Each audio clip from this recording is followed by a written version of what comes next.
നമസ്കാരം. രാത്രിയുടെ മറവിൽ കൊലപാതകം, പട്ടാപ്പകൽ മോഷണം. കാണാം ആദ്യം പ്രധാന തലക്കെട്ടുകൾ.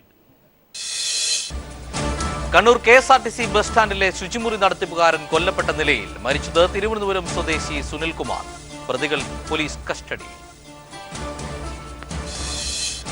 മലഞ്ചരക്ക് വ്യാപാരക്കടയിൽ നിന്ന് പട്ടാപ്പകൽ കുരുമുളക് മോഷ്ടിച്ച് കടന്നയാളെ നാട്ടുകാർ പിടികൂടി. പ്രതി കുരുമുളക് കടത്തിയത് തൊഴിലാളിയെ ഭീഷണിപ്പെടുത്തി. പാമ്പാടി നെഹ്റു കോളേജിൽ മരിച്ച ജിഷ്ണുവിന്റെ ശരീരത്തിൽ കൂടുതൽ മർദ്ദനമേറ്റ പാടുകൾ. അന്വേഷണം കോടതിയുടെ മേൽനോട്ടത്തിൽ വേണമെന്നാവശ്യപ്പെട്ട് ജിഷ്ണുവിന്റെ ബന്ധുക്കൾ കോടതിയിലേക്ക്.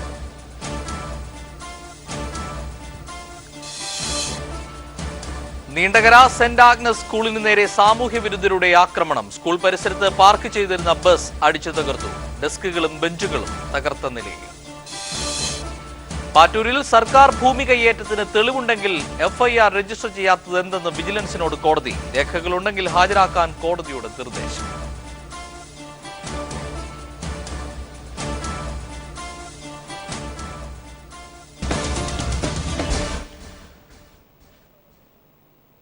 കണ്ണൂർ KSRTC ബസ് സ്റ്റാൻഡിലെ ശുചിമുറി നടത്തിപ്പുകാരൻ കൊല്ലപ്പെട്ട നിലയിൽ. തിരുവനന്തപുരം സ്വദേശി സുനിൽകുമാറാണ് മരിച്ചത്. തലക്കടിയേറ്റ് മരിച്ച നിലയിലായിരുന്നു മൃതദേഹം. പ്രതികൾ പോലീസ് കസ്റ്റഡിയിലെന്ന് റിപ്പോർട്ടുകൾ. ഇന്നലെ അർദ്ധരാത്രിക്ക് ശേഷമാണ് കണ്ണൂർ KSRTC ബസ് സ്റ്റാൻഡിൽ ശുചീകരണ മുറി ജീവനക്കാരനെ തലക്കടിച്ചു കൊന്നത്. തിരുവനന്തപുരം സ്വദേശി സുനിൽകുമാറാണ് മരിച്ചത്. 55 വയസ്സായിരുന്നു. മദ്യപിച്ചെത്തിയ രണ്ടുപേർ വഴക്കിട്ട ശേഷം തലക്കടിച്ചു കൊല്ലുകയായിരുന്നുവെന്ന് ദൃക്സാക്ഷികൾ പറയുന്നു. ദൃക്സാക്ഷികളുടെ മൊഴിയനുസരിച്ച് അഷ്റഫ്, ഹരീന്ദ്രൻ എന്നിവരെ പോലീസ് കസ്റ്റഡിയിലെടുത്തു.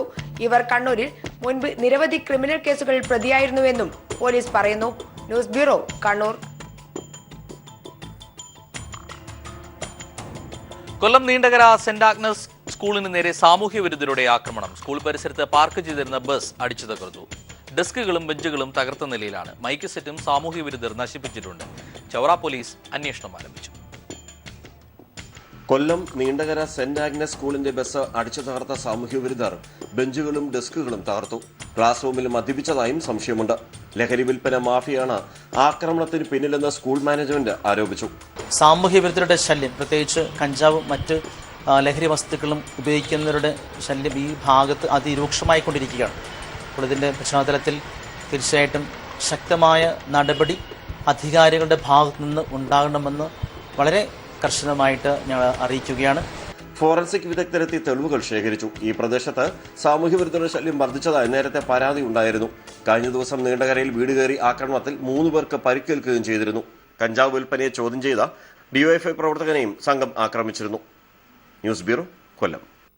തൃശൂർ പാമ്പാടി നെഹ്റു കോളേജിൽ മരിച്ച ജിഷ്ണുവിന്റെ ശരീരത്തിൽ കൂടുതൽ മർദ്ദനമേറ്റ പാടുകൾ. ജിഷ്ണുവിന്റെ കയ്യിലെ മുറിവുകളുടെ ചിത്രങ്ങളാണ് പുറത്തായിരിക്കുന്നത്. ജിഷ്ണുവിന്റെ അരയുടെ ഭാഗത്തും മർദ്ദനമേറ്റതിന്റെ പാടുകളുണ്ട്. പോസ്റ്റ്മോർട്ടം റിപ്പോർട്ടിൽ ഈ മുറിവുകളെക്കുറിച്ച് പരാമർശിച്ചിട്ടില്ല. അതേസമയം ജിഷ്ണുവിന്റെ മരണത്തെക്കുറിച്ചുള്ള അന്വേഷണത്തിൽ കോടതി ഇടപെടൽ ആവശ്യപ്പെട്ട് ബന്ധുക്കൾ ഹൈക്കോടതിയിലേക്ക്. അന്വേഷണം കോടതിയുടെ മേൽനോട്ടത്തിൽ വേണമെന്നാണ് ബന്ധുക്കളുടെ ആവശ്യം.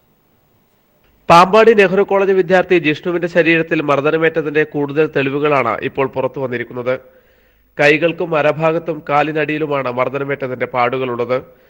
മൃതദേഹം ഇൻക്വസ്റ്റ് ചെയ്ത സമയത്ത് പോലീസ് ഫോട്ടോഗ്രാഫർ എടുത്ത ഫോട്ടോ പീപ്പിളിന് ലഭിച്ചു. ഈ മുറിവുകളെപ്പറ്റി ഇൻക്വസ്റ്റ് റിപ്പോർട്ടിൽ പരാമർശിക്കുന്നുണ്ട്.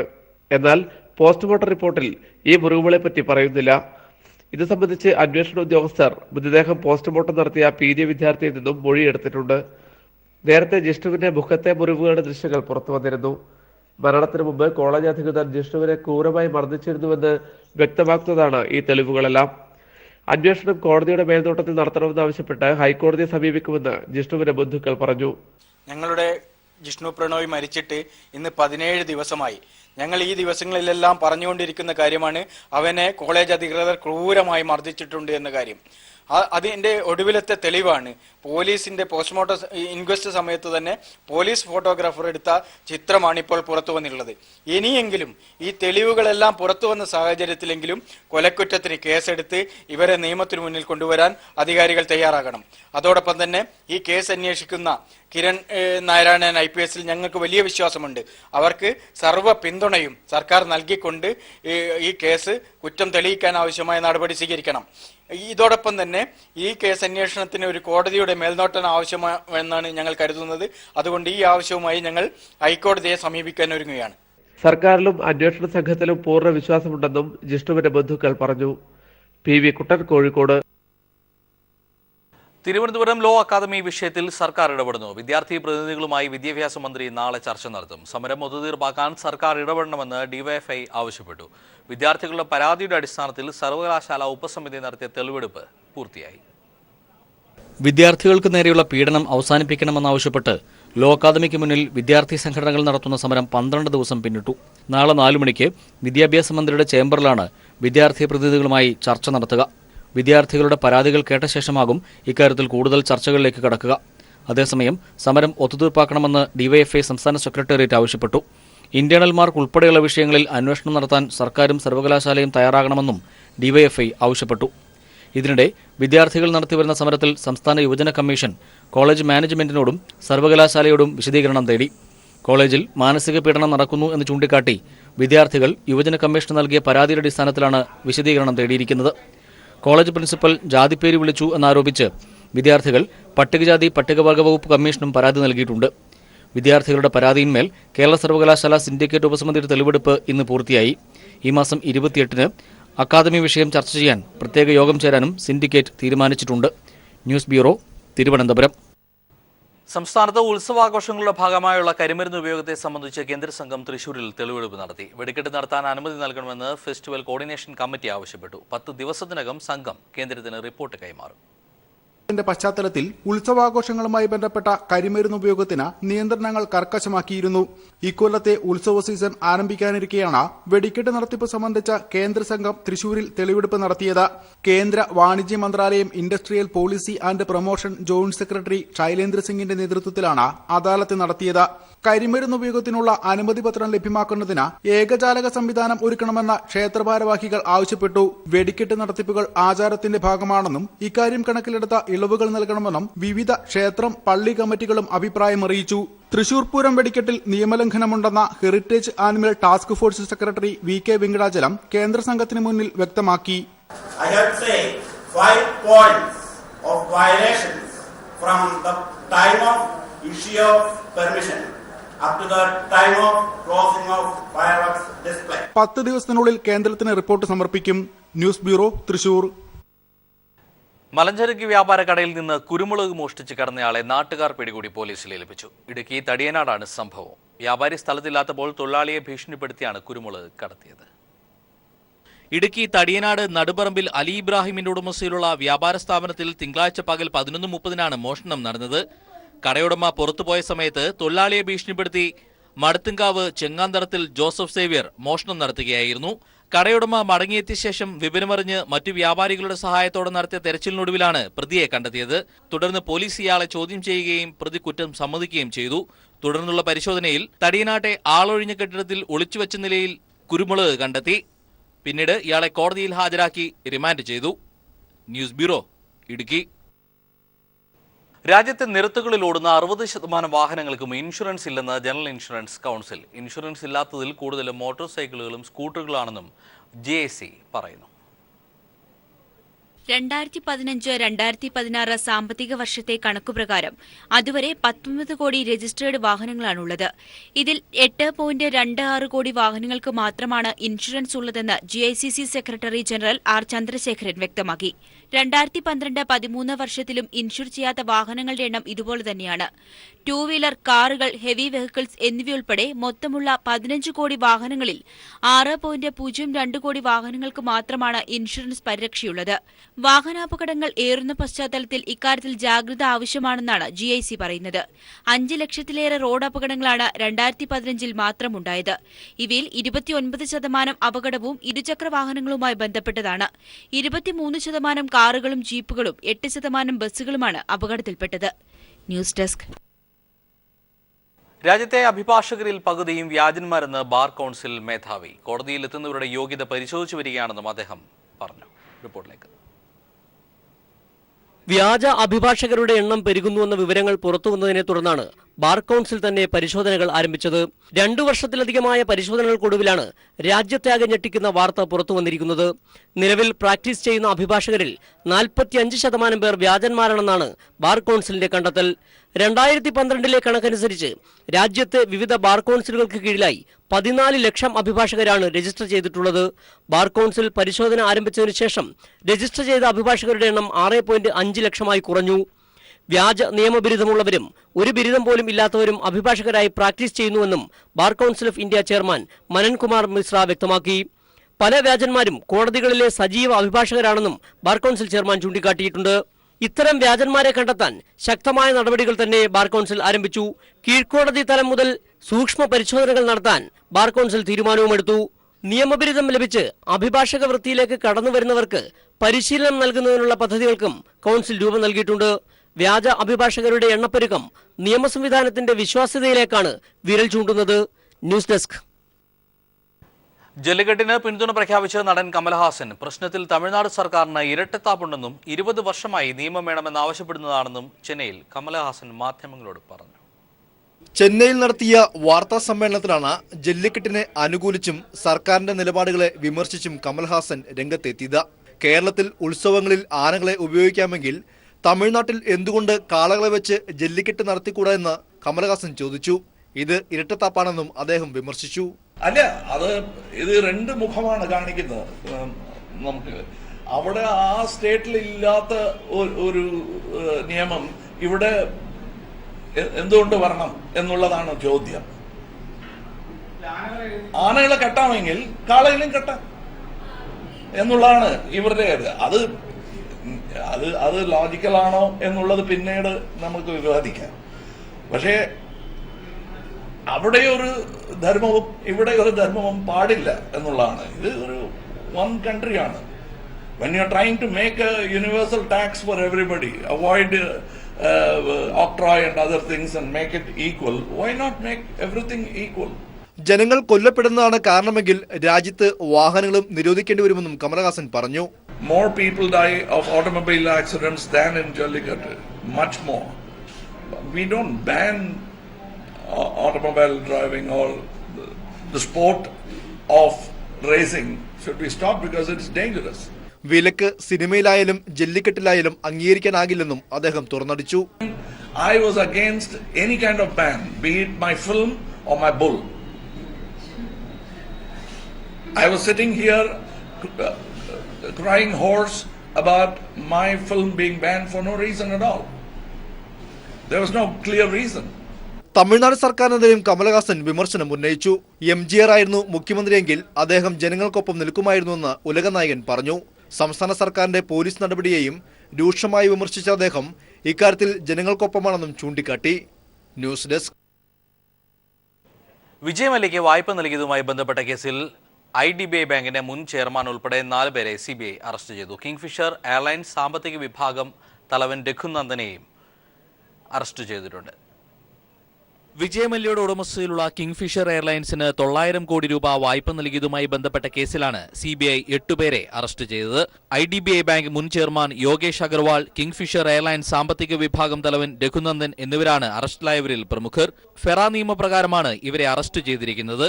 വിജയ് മല്യയുടെ സ്വത്തുക്കൾ കണ്ടുകെട്ടാൻ ട്രിബ്യൂണൽ ഉത്തരവിട്ടതിന് പിന്നാലെയാണ് അറസ്റ്റ്. നേരത്തെ വിജയ് മല്യയുടെ ഉടമസ്ഥയിലുള്ള 9 കേന്ദ്രങ്ങളിൽ CBI റെയ്ഡ് നടത്തിയിരുന്നു. ഇന്ത്യയിലെ വിവിധ ബാങ്കുകളിൽ നിന്ന് ഏകദേശം 9,000 കോടി രൂപ വായ്പ എടുത്ത ശേഷം വിജയ് മല്യ രാജ്യം വിടുകയായിരുന്നു. നിരവധി തവണ വിവിധ കോടതികൾ ഇന്ത്യയിലേക്ക് തിരിച്ചുവരാൻ മല്യയോട് ആവശ്യപ്പെട്ടെങ്കിലും അദ്ദേഹം അതിന് തയ്യാറായിരുന്നില്ല. ഇപ്പോൾ ബ്രിട്ടനിലാണ് വിജയ് മല്യ എന്നാണ് വിവരം. CBI നടപടിയോട് പരമാവധി സഹകരിക്കുമെന്ന് വിജയ് മല്യയുടെ ഉടമസ്ഥയിലുള്ള UB ഗ്രൂപ്പ് പ്രതികരിച്ചു.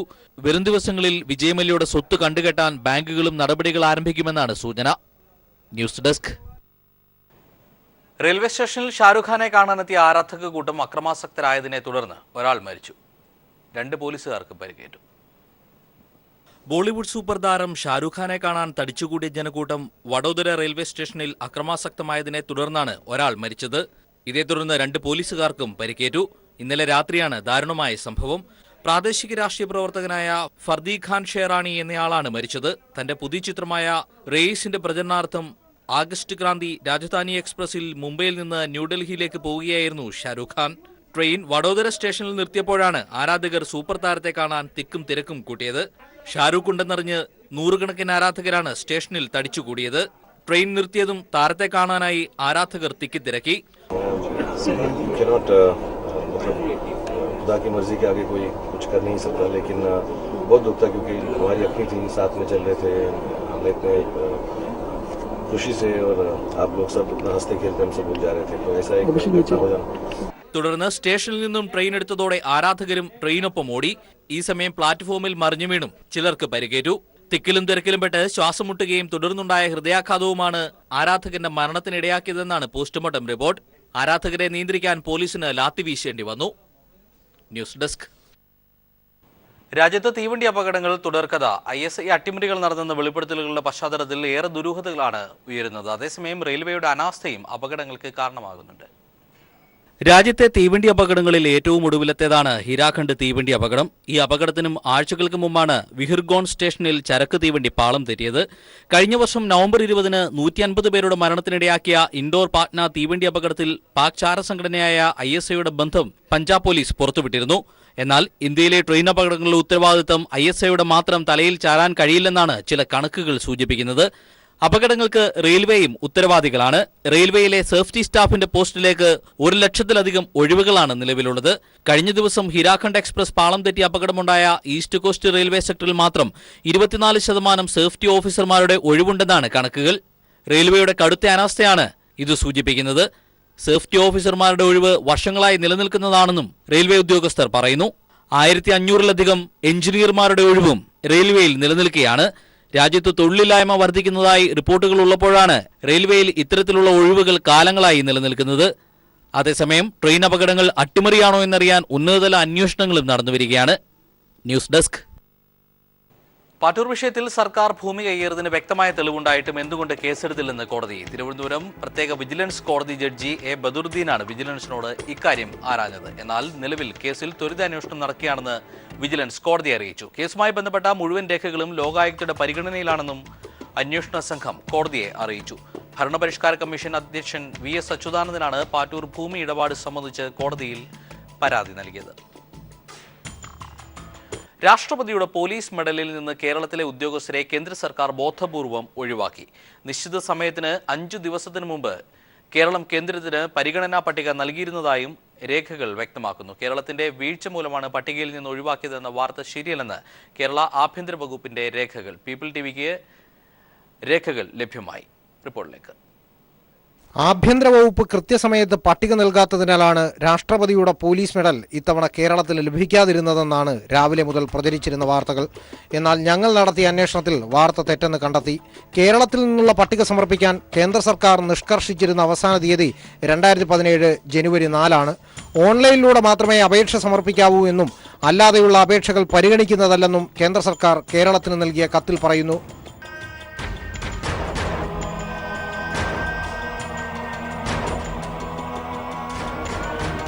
എന്നാൽ ഇനി ഇത് കാണുക. ഡിസംബർ 27-ന് ചീഫ് സെക്രട്ടറി അധ്യക്ഷനായ ഉന്നതതല കമ്മിറ്റി കേന്ദ്രത്തിന് സമർപ്പിക്കേണ്ട ലിസ്റ്റ് മുഖ്യമന്ത്രിയുടെ അംഗീകാരത്തിനായി നൽകി. ഡിസംബർ 30-ന് വൈകിട്ട് 6 മണിക്ക് മുഖ്യമന്ത്രി ഫയലിൽ അന്തിമമായി ഒപ്പുവെച്ചു. 6/14-ന് ഫയൽ സെക്ഷനിലെത്തി. ഉടൻ തന്നെ മിനിസ്ട്രി ഓഫ് ഹോം അഫയേഴ്സിന്റെ വെബ്സൈറ്റിലേക്ക് കേരളത്തിൽ നിന്നും പരിഗണിക്കപ്പെടേണ്ടവരുടെ പേരുകൾ അപ്ലോഡ് ചെയ്യാൻ ആരംഭിച്ചു. രാത്രി 10:58 വരെ അപ്ലോഡിംഗ് നീണ്ടുനിന്നതായി MHAയുടെ വെബ്സൈറ്റിന്റെ പ്രിന്റൌട്ട് രേഖകൾ വ്യക്തമാക്കുന്നു. സ്തുർഹ്യ സേവനത്തിനായി കേരളം 15 പേരുടെ പേരുകളും വിശിഷ്ട സേവനത്തിനായി 4 പേരുടെ പേരുകളും നൽകി. 1 IG, 1 SP, 6 DYSP, 2 commandant, 6 SI, 3 CPO എന്നിങ്ങനെയാണ് പട്ടിക നൽകിയത്. ഇതുകൂടാതെ തപാൽ വഴിയും പട്ടിക കേന്ദ്ര സർക്കാരിന് നൽകിയിട്ടുണ്ട്. കേന്ദ്ര സർക്കാരിന് പറ്റിയ അബദ്ധം മറികടക്കുന്നതിനായി വീഴ്ച കേരള സർക്കാരിന്റെ തലയിൽ ബോധപൂർവം കെട്ടിവെക്കുകയാണ്. കേരളത്തോടൊപ്പം ഗോവ, ജാർഖണ്ഡ്, മണിപ്പൂർ എന്നീ സംസ്ഥാനങ്ങളും ചണ്ഡീഗഡ്, ലക്ഷദ്വീപ് എന്നീ കേന്ദ്രഭരണ പ്രദേശങ്ങളും മെഡൽ പരിഗണിക്കുന്നതിൽ നിന്നും ഒഴിവാക്കിയിട്ടുണ്ട്. ചരിത്രത്തിലാദ്യമായിട്ടാണ് കേരളത്തെ ബോധപൂർവം രാഷ്ട്രപതിയുടെ മെഡലിൽ നിന്നും കേന്ദ്ര സർക്കാർ ഒഴിവാക്കിയിരിക്കുന്നത്. S. ജീവൻകുമാർ, തിരുവനന്തപുരം. മലബാർ സിമന്റ്സിലെ അഴിമതി കേസുമായി ബന്ധപ്പെട്ട് ഡെപ്യൂട്ടി ജനറൽ മാനേജർ G. വേണുഗോപാലിനെ വിജിലൻസ് അറസ്റ്റ് ചെയ്തു. സിമന്റ് ഡീലർഷിപ്പ് നൽകിയതുമായി ബന്ധപ്പെട്ട് നടന്ന 2.7 കോടി രൂപയുടെ അഴിമതി കേസിലും വെയർ ഹൗസിംഗ് കോർപ്പറേഷന്റെ ഗോഡൌണിൽ സിമന്റ് സൂക്ഷിച്ചതിലെ ക്രമക്കേടുമായും ബന്ധപ്പെട്ടാണ് അറസ്റ്റ്. റിപ്പോർട്ട് കാണാം. മലബാർ സിമന്റ്സ് അഴിമതി കേസിൽ മാർക്കറ്റിംഗ് വിഭാഗം ഡെപ്യൂട്ടി ജനറൽ മാനേജർ ജി വേണുഗോപാലിനെയാണ് വിജിലൻസ് അറസ്റ്റ് ചെയ്തത്. മലബാർ സിമന്റ്സിന് കോടികൾ നഷ്ടമുണ്ടാക്കിയ ഇടപാടുകൾ നടത്തിയതിനാണ് അറസ്റ്റ്. ഡീലർമാർക്ക് വ്യക്തി താൽപര്യങ്ങളുടെ പേരിൽ വഴിവിട്ട് ഡിസ്കൗണ്ട് നൽകി 7 കോടി രൂപയുടെ നഷ്ടമുണ്ടാക്കിയെന്ന കേസിലും സിമന്റ് വില കുറച്ച് വിറ്റ് 2.3 കോടി രൂപയുടെ നഷ്ടമുണ്ടാക്കിയെന്ന കേസിലും രണ്ടാം പ്രതിയാണ് വേണുഗോപാൽ. ഒരു കേസിൽ ഇദ്ദേഹത്തിന് ഹൈക്കോടതി ജാമ്യം നൽകുകയും രണ്ടാമത്തെ കേസുമായി ബന്ധപ്പെട്ട് ചോദ്യം ചെയ്യലിനായി പാലക്കാട് വിജിലൻസ് യൂണിറ്റിന് മുമ്പാകെ ഹാജരാകാൻ നിർദ്ദേശിക്കുകയും ചെയ്തിരുന്നു. ഇതനുസരിച്ച് ഇന്ന് രാവിലെ വിജിലൻസ് ഓഫീസിലെത്തിയ വേണുഗോപാലിനെ അറസ്റ്റ് ചെയ്യുകയായിരുന്നു. പിന്നീട് ഇയാളെ ജാമ്യത്തിൽ വിട്ടയച്ചു. News desk. വയലാർ രക്തസാക്ഷി മണ്ഡപത്തിന് നേരെ നടന്നത് ആസൂത്രിത ആക്രമണമെന്ന് CPI സംസ്ഥാന സെക്രട്ടറി കാനം രാജേന്ദ്രൻ. മണ്ഡപം സന്ദർശിച്ച ശേഷം മാധ്യമപ്രവർത്തകരോട് സംസാരിക്കുകയായിരുന്നു അദ്ദേഹം. നിരവധി CPIM നേതാക്കളും സംഭവസ്ഥലം സന്ദർശിച്ചു. വയലാർ സ്മാരക മന്ദിരത്തിന് നേരെ നടന്ന ആക്രമണം ആസൂത്രിതമെന്ന് CPI സംസ്ഥാന സെക്രട്ടറി കാനം രാജേന്ദ്രൻ പറഞ്ഞു. വയലാർ രക്തസാക്ഷി മണ്ഡപം സന്ദർശിച്ച ശേഷം മാധ്യമപ്രവർത്തകരോട് സംസാരിക്കുകയായിരുന്നു അദ്ദേഹം. ആക്രമണത്തിനെതിരെ സർക്കാർ ഉചിതമായ നടപടി സ്വീകരിക്കണമെന്നും കാനം ആവശ്യപ്പെട്ടു. ഇടതു മുന്നണിയുടെ ശക്തി കേന്ദ്രങ്ങളിൽ സംഘർഷമുണ്ടാക്കാനാണ് വർഗീയ ശക്തികൾ ശ്രമം നടത്തി വരുന്നതെന്ന് CPI സംസ്ഥാന കമ്മിറ്റി അംഗം MV ഗോവിന്ദൻ മാഷ് പറഞ്ഞു. വയലാർ രക്തസാക്ഷി മണ്ഡപം സന്ദർശിച്ച ശേഷം സംസാരിക്കുകയായിരുന്നു അദ്ദേഹം. ജില്ലാ സെക്രട്ടറി സജി ചെറിയാൻ, ഭക്ഷ്യ സിവിൽ സപ്ലൈസ് വകുപ്പ് മന്ത്രി P. തിലോത്തമൻ തുടങ്ങിയവർ അദ്ദേഹത്തോടൊപ്പമുണ്ടായിരുന്നു. കമ്മ്യൂണിസ്റ്റ് പാർട്ടികളുടെ പ്രമുഖ നേതാക്കൾ കഴിഞ്ഞ ദിവസങ്ങളിൽ വയലാർ രക്തസാക്ഷി മണ്ഡപത്തിൽ സന്ദർശനം നടത്തി. ഞായറാഴ്ച രാത്രിയിലാണ് വയലാർ മണ്ഡപത്തിന് നേരെ ആക്രമണം നടന്നത്. സംഭവത്തിന് പിന്നിൽ RSS ആണെന്ന് CPIയും CPMും ആരോപിക്കുന്നു. ആക്രമണത്തെക്കുറിച്ച് ചേർത്തല പോലീസ് കേസെടുത്ത് അന്വേഷണം ആരംഭിച്ചു. News bureau, Alappuzha. വിദ്യാർത്ഥി പീഡനം നടന്നെന്ന ആരോപണത്തിന് വിധേയമായ കോട്ടയം ടോംസ് കോളേജിന്റെ അഫിലിയേഷൻ റദ്ദാക്കണമെന്ന് സാങ്കേതിക സർവകലാശാല രജിസ്ട്രാർ വിദ്യാഭ്യാസ മന്ത്രിക്ക് ശുപാർശ നൽകി. പാമ്പാടി നെഹ്റു കോളേജിൽ വിദ്യാർത്ഥിയായിരുന്ന ജിഷ്ണു ആത്മഹത്യ ചെയ്യുന്നതിന് മുമ്പ് പരീക്ഷയിൽ കോപ്പിയടിച്ചില്ലായിരുന്നുവെന്നും രജിസ്ട്രാർ ചൂണ്ടിക്കാട്ടുന്നു. റിപ്പോർട്ടുമായി ക്രൈംബ്രാഞ്ച് സമാപിക്കുന്നു. നമസ്കാരം. മറ്റക്കര ടോംസ് കോളേജിന്റെ അഫിലിയേഷൻ റദ്ദാക്കാനാണ് സാങ്കേതിക സർവകലാശാല വിദ്യാഭ്യാസ മന്ത്രിക്ക് നൽകിയിരിക്കുന്ന ശുപാർശ. സാങ്കേതിക സർവകലാശാല നിയോഗിച്ച സമിതിയുടെ റിപ്പോർട്ടിൽ ടോംസ് കോളേജിനെതിരെ ഗുരുതര പരാമർശങ്ങളാണുള്ളത്. കോളേജ് പ്രവർത്തിക്കുന്നത് മോശം സാഹചര്യത്തിലാണെന്നും വിദ്യാർത്ഥിനികളോട് ടോംസ് കോളേജിന്റെ ചെയർമാൻ ദ്വയാർത്ഥ ചുവയോടുകൂടി സംസാരിക്കുന്നുവെന്നും കുട്ടികളിൽ നിന്ന് പരാതി ലഭിച്ചു എന്നും റിപ്പോർട്ടിൽ പറയുന്നു. ചില വിദ്യാർത്ഥിനികളോട് കോളേജ് സമയത്തിന് മുമ്പ് കോളേജിലെത്താൻ അധികാരികൾ നിർദ്ദേശം നൽകി. കുട്ടികളെ ചെയർമാന്റെ ഓഫീസ് റിസപ്ഷന്റെ ജോലികൾ ചെയ്യിപ്പിക്കുന്നു. പകുതിയിലേറെ അധ്യാപകർക്ക് മതിയായ യോഗ്യതകളില്ലെന്നും ലാബും ലൈബ്രറി അടക്കമുള്ള സൗകര്യങ്ങളുടെ അപര്യാപ്തത കോളേജിലുണ്ടെന്നും റിപ്പോർട്ടിൽ പറയുന്നു. പാമ്പാടി നെഹ്റു കോളേജിലെ ആത്മഹത്യ ചെയ്ത വിദ്യാർത്ഥി ജിഷ്ണു പ്രണോയ് കോപ്പിയടിച്ചതായി തെളിവില്ലെന്നും രജിസ്ട്രാർ പത്മകുമാർ വിദ്യാഭ്യാസ മന്ത്രിക്ക് കൈമാറിയ റിപ്പോർട്ടിൽ പറയുന്നുണ്ട്. കേരളത്തെ പിടിച്ചുകുലുക്കിയ 2 സംഭവങ്ങളിൽ കൃത്യമായ റിപ്പോർട്ടാണ് സാങ്കേതിക സർവകലാശാല വിദ്യാഭ്യാസ മന്ത്രിക്ക് നൽകിയിരിക്കുന്നത്. ഇതിന്റെ പശ്ചാത്തലത്തിൽ ടോംസ് കോളേജിന്റെ അംഗീകാരം റദ്ദാക്കിയേക്കും. എസ് ജീവൻകുമാർ, തിരുവനന്തപുരം.